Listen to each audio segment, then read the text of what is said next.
Good morning students. Today I am going to explain about preparation, properties and uses of ethylene glycol. Ethylene glycol is an example for dihydric alcohol.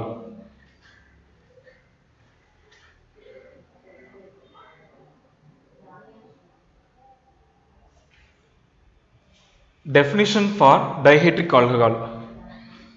Organic compounds which containing two hydroxyl groups are called as dihydric alcohols. Example, ethylene glycol. Formula of ethylene glycol is CH2 single bond OH single bond CH2 single bond OH. IUPAC name of this compound is ethane 1,2 diol. அதாவது எந்த ஒரு கரிமச் சேர்மத்தில் இரண்டு hydroxyl தொகுதிகள் உள்ளனவோ அந்த கரிமச் சேர்மமானது dihydric alcohol என்று அழைக்கப்படுகிறது. எடுத்துக்காட்டு ethylene glycol. Ethylene கிளைக்காலுக்கான வாய்ப்பாடு CH2 single bond OH single bond CH2 single bond OH. இந்த சேர்மத்துக்கான IUPAC பெயர் ஈத்தேன் 1,2 டயால். இந்த சேர்மத்தில் இரண்டு ஹைட்ராக்சில் தொகுதிகள் உள்ளன, அதனால இந்த சேர்மம் ஒரு டைஹைட்ரிக் ஆல்கஹால் ஆகும். இந்த சேர்மத்தில் மொத்தம் உள்ள கார்பனுடைய எண்ணிக்கை 2. முதல் கார்பன் அணுவில் ஒரு ஹைட்ராக்சில் தொகுதியும் இரண்டாவது கார்பன் அணுவில் ஒரு ஹைட்ராக்சில் தொகுதியும் உள்ளன.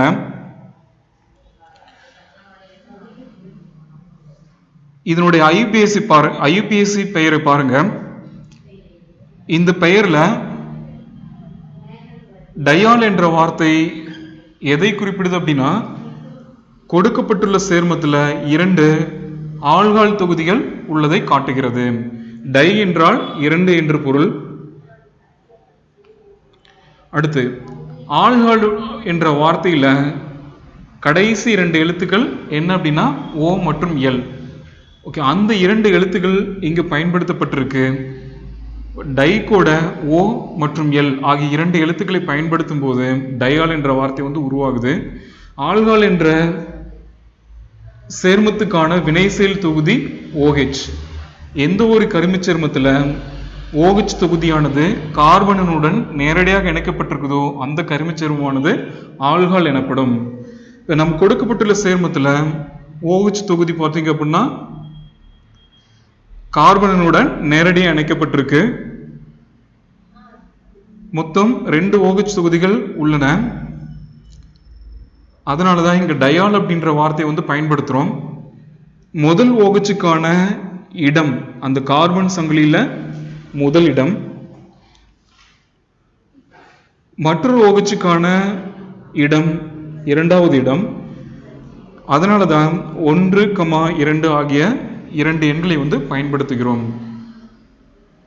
ஒன்றானது இந்த OHையும் இரண்டானது இந்த OHையும் குறிப்பிடுது.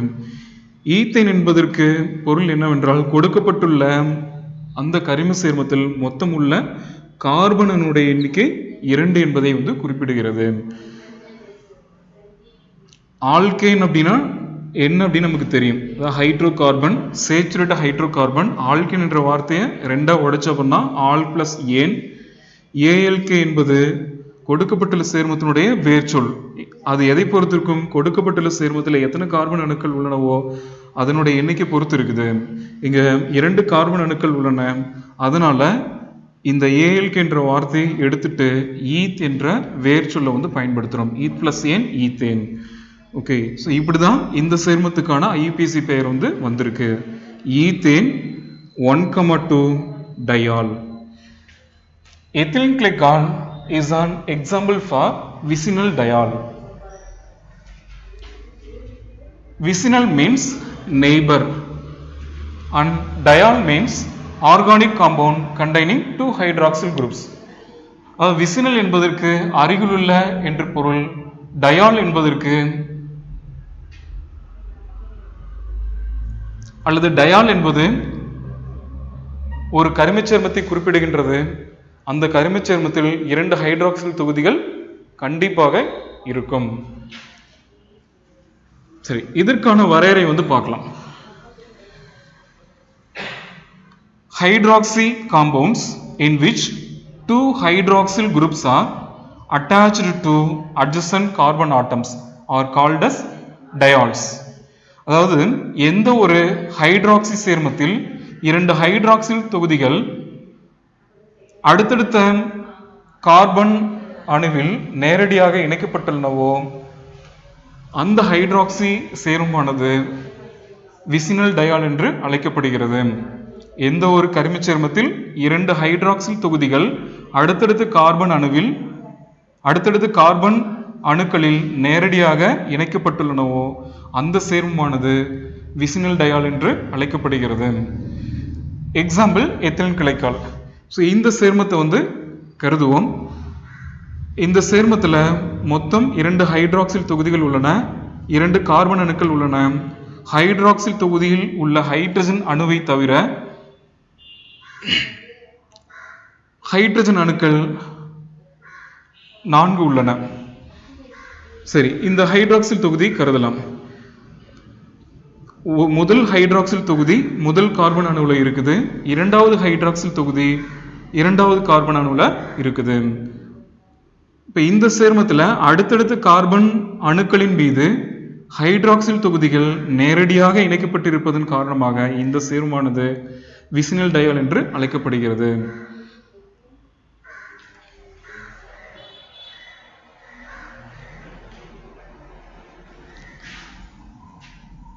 சரி, அடுத்து இந்த எத்திலீன் கிளைக்காலுக்கான தயாரிப்பு முறை பற்றி பார்க்கலாம்.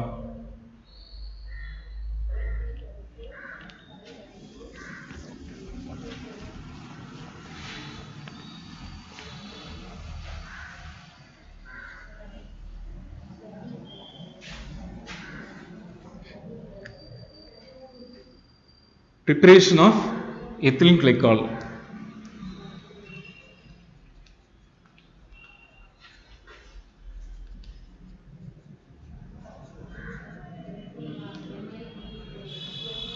சரி, எத்திலீன் கிளைக்காலுக்கான வாய்ப்பாடு CH2 single bond OH single bond CH2 single bond OH. இந்த சேர்மத்தை நான் வேற மாதிரி எப்படி எழுதுறேன்னு பாருங்க. C single bond H single bond H single bond OH single bond C single bond H single bond OH. இந்த கார்பன் முதல் carbon, இந்த carbon இரண்டாவது கார்பன். சரி, முதல் கார்பனை நான் எடுத்துக்கிறேன். முதல் கார்பன்ல ஒரு OH தொகுதி இருக்கு. OH தொகுதி நேரடியாக இணைஞ்சிருக்கூடிய இந்த கார்பன் அணுவானது நேரடியாக ஒரே ஒரு கார்பன் அணுவுடன் இன்னொரு ஹைட்ரஜன் வரும். முதல் கார்பன் அணுவுடன் நேரடியாக இணைஞ்சிருக்கூடிய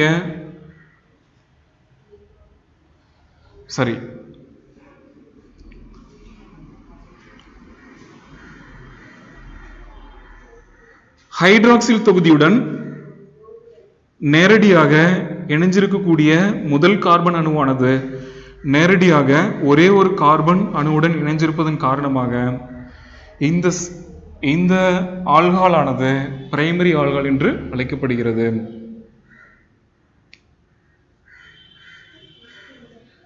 ஓகே, அப்ப இது ஒரு பிரைமரி ஆல்கஹால்.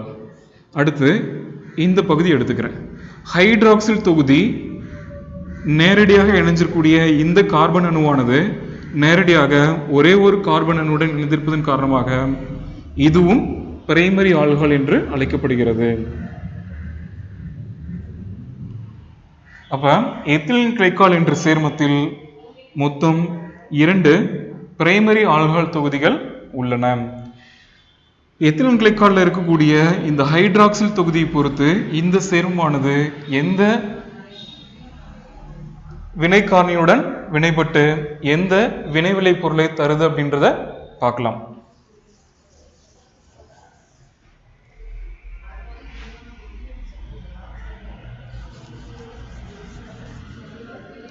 முதல்ல எத்திலீன் கிளைக்காலினுடைய தயாரிப்பு முறை.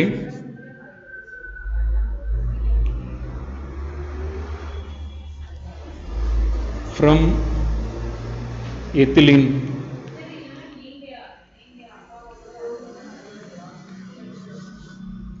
எத்திலீன் என்ற சேர்மத்துக்கான வாய்ப்பாடு CH2 double bond CH2 plus H2O.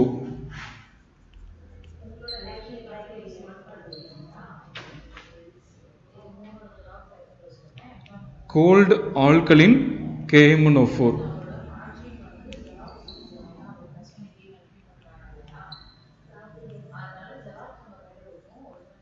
Oxygen simple. சரி, இந்த வினையின் போது இந்த வினைப்படு பொருளானது என்னவும் மாற்றப்படுது அப்படின்னா ethylene glycol. Formula CH2 single bond OH single bond CH2 single bond OH.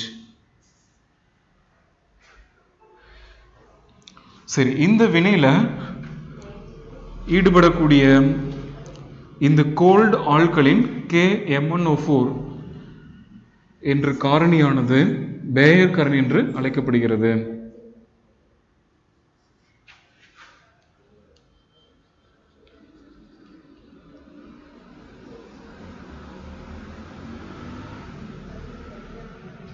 Cold alkaline solution of potassium permanganate is called as Bayer's reagent. It is used for dihydroxylation of alkene.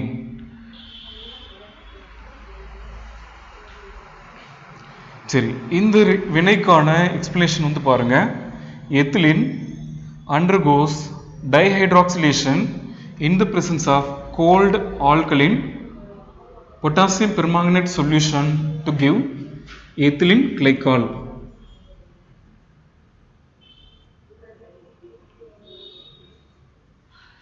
அதாவது ethylene ஆனது குளிர்ந்த காரம் கலந்த potassium permanganate கரைசல் முன்னிலையில் டைஹைட்ராக்சிலேற்றம் அடைந்து ethylene கிளைக்காலை தருகிறது. Dihydroxylation means addition of 2 hydroxyl groups. அதாவது டைஹைட்ராக்சிலேற்றம் என்பது வேறொன்றும் இல்லை, 2 ஹைட்ராக்சில் தொகுதிகளை சேர்க்கக்கூடிய வினை தான் நம்ம டைஹைட்ராக்சிலேற்றம் வினை என்று அழைக்கின்றோம். ஸோ இந்த வினையை நான் டைஹைட்ராக்சிலேஷன் அப்படின்னு சொல்றோம்.